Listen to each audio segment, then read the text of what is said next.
રાજકોટ શહેર B division police station વિસ્તારમાં શક્તિ silver નામની પેઢીમાંથી 3 તારીખે 140થી આશરે 140 કિલોની આજુબાજુ ચાંદીના દાગીના ચોરી થઈ ગયેલા હતા। 2 આરોપીઓને 2 લાખ રોકડા, એક ક્રેટા કાર અને 31 કિલો ચોરીમાં ગયેલ ચાંદી સાથે પકડી પાડવામાં આવેલ છે। અને આ જે આરોપીઓ હતા એમાં જે મુખ્ય યોજના બનાવનાર માણસો જે છે એક રતનસિંહ અને એક શૈલેન્દ્રસિંહ રાજપૂત, એ જે 2 આરોપીઓ છે એમના દ્વારા આ આખી ચોરીની યોજના ઘડવામાં આવેલ હતી। અને શૈલેન્દ્રસિંહ નામનો માણસ જે સિરોહી રાજસ્થાનનો રહેવાસી છે એ 1 મહિનાથી રાજકોટમાં આટાફેરા મારતો હતો અને રેકી કરતો હતો। એના પછી એ રાજસ્થાનથી પોતાની સાથે મુકેશ રામારામ પ્રજાપતિ અને એક છોટુ નામનો યુપીનો રહેવાસી માણસને સાથે લઈને અમદાવાદ આવ્યો હતો અને ત્યાં અમદાવાદમાં રતનસિંહ રાઠોડ નામના વ્યક્તિને મળ્યો હતો।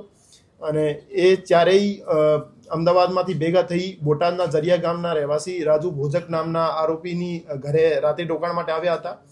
ત્યાં રાજુ ભોજક દ્વારા એમને એક ક્રેટા કાર અને પોતાનો એક જગદીશ ભોજક નામનો માણસ એમની સાથે મોકલવામાં આવેલ હતો। અને આ તમામ આરોપીઓને જસદણ સુધી રાજુ ભોજક મૂકી ગયો હતો અને જસદણ પછી એ તમામ આરોપીઓએ ક્રેટા કારમાંથી રાજકોટ શહેરમાં આવી અને ચોરીને અંજામ આપ્યો હતો। અને ચોરી કર્યા ઉપરાંત પછી તમામ આરોપીઓ રાજુ ભોજકના ઘરે ફરીથી જતા રહ્યા અને રાજુ ભોજકના ઘરે ચાંદીની ભાગબટાઈ કરી હતી। અને ભાગબટાઈ કર્યા ઉપરાંત રાજુ ભોજક નામનો આરોપી જે છે એ ફોર્ચ્યુનર કારમાં જે અમદાવાદથી 4 આરોપીઓ આવ્યા હતા એ 4 આરોપીઓને અમદાવાદ મૂકવા માટે ગયો હતો અને અમદાવાદ ચારેયને મૂકીને પરત આવી ગયો હતો।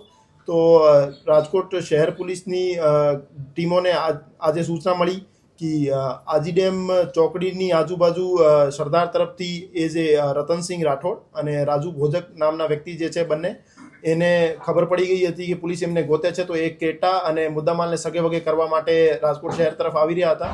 તો રાજકોટ શહેર પોલીસ દ્વારા ત્યાં એમને રંગે હાથ દબોચી લેવામાં આવ્યા હતા અને એમની પાસેથી ક્રેટા કાર, 31 કિલો ચાંદી અને 2 લાખ રોકડા એમની પાસેથી કબજા કરવામાં આવેલા। રતનસિંહ અને શૈલેન્દ્રસિંહ રાજપૂત એ રતનસિંહ રાઠોડ જે છે પ્રોહિબિશનના ગુનામાં સંડોવાયેલો માણસ છે। એ દાંતેવાડા રાજસ્થાન બોર્ડર નજીક દાંતેવાડાનો નિવાસી છે અને શૈલેન્દ્રસિંહ રાજપૂત સિરોહી રાજસ્થાનનો નિવાસી છે।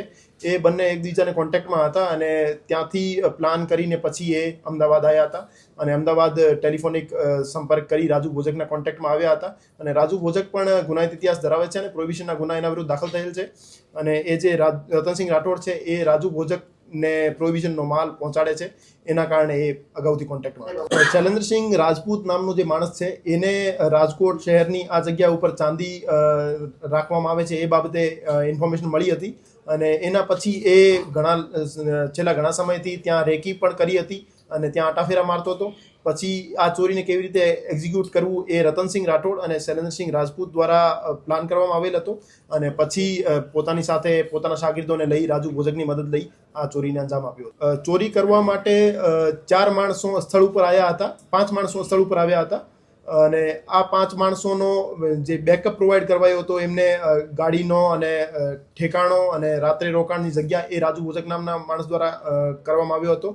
અને એના પછી અમદાવાદ ક્રાઇમ બ્રાન્ચ દ્વારા પણ 2 રિસીવર્સ પકડવામાં આવ્યા છે અને એના પાસેથી પણ 40 કિલો ચાંદી બરામદ કરવામાં આવેલ છે, જેનું નામ માંગુસિંહ અને પ્રદીપ પ્રજાપતિ છે। તો આ રીતે ઓવરઓલ કુલ મળીને 9 આરોપીઓના નામ હજુ સુધી સામે આવ્યા છે અને એના પછી રિસીવર અથવા કોઈ પણ બીજો માણસ એને મદદગારીમાં ઇન્વોલ્વ છે કે કેમ એ બાબતે તપાસ આવે। એ શૈલેન્દ્રસિંહ રાજપૂત નામનો માણસ જે છે એ જણાવી શકે કે એમને ઇન્ટરનલ જાણભેદુ કોઈ હતો કે ક્રેટા કારની નંબર પ્લેટ ખોટી બનાવવામાં આવેલ હતી। એ ક્રેટા કારની માલિકી ચોટીલાના નિવાસી ધર્મસિંહ નામના માણસની છે અને એ ધર્મસિંહ નામનો માણસ ફ્રોડના કેસમાં અત્યારે જેલ હવાલે છે અને એને રાજુ ભોજકને આ ક્રેટા કાર વેચી દીધી હતી પણ હજુ સુધી એના નામે નથી થયેલી અને રાજુ ભોજક દ્વારા જ આ કાર વાપરવામાં આવતી હતી અને રાજુ ભોજક એ તમામ આરોપીઓને આ ક્રેટા કાર પ્રોવાઈડ કરાઈ હતી।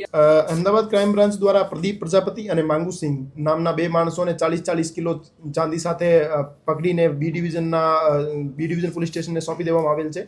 એ બંને ગુનાના કામે જે મુદ્દામાલ ગયેલો છે એના રિસીવર્સ છે, ચોરી કરવામાં એમનો કોઈ રોલ નથી ના, ફક્ત અને ફક્ત ચોરી કરવાના ઈરાદેથી જ આ મુદ્દામાલ ચોરી કરવામાં આવેલ છે, એની પાછળ બીજો કોઈ ઉદ્દેશ્ય નથી।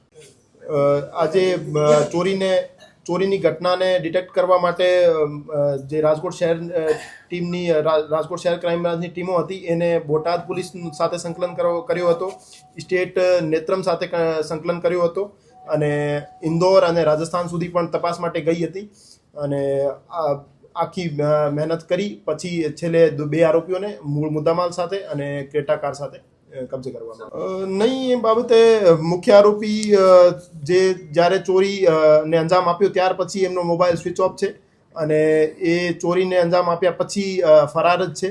તો એમાં એને પકડવા માટે અમારી ટીમો અત્યારે કાર્યરત છે. જેટલા આરોપી અમારી પાસે જેટલી ઇન્ફોર્મેશન મળતી જશે એ અમે પકડ્યા જ છે અને આ ફર્ધર ઇન્ફોર્મેશન આરોપી બાબતે અમને મળે તો એને પણ પકડી પાડવામાં આવશે. શૈલેન્દ્રસિંહ રાજપૂતને આ લોકલ જગ્યાની ટીપ કેવી રીતે મળી હતી ને એનો ઇન્ફોર્મેશન એને કેવી રીતે મળી હતી એ પોતે આવીને જણાવી શકે. એનો જ્યારે પકડવામાં આવશે એનો ઇન્ટરોગેશન દરમિયાન આ ચીજ સામે આવશે. હજુ સુધીની તપાસમાં શૈલેન્દ્રસિંહ જે રાજકોટ સાથે કેવી રીતે કનેક્ટેડ છે આ કોઈ ઇન્ફોર્મેશન અમારી પાસે અવેલેબલ નથી. આ જે બાકીનો મુદ્દામાલ છે એ શૈલેન્દ્રસિંહ રાઠોડ અને જે બીજા આરોપીઓ છે જે હજુ પકડવાના બાકી છે એમના કબજામાં છે.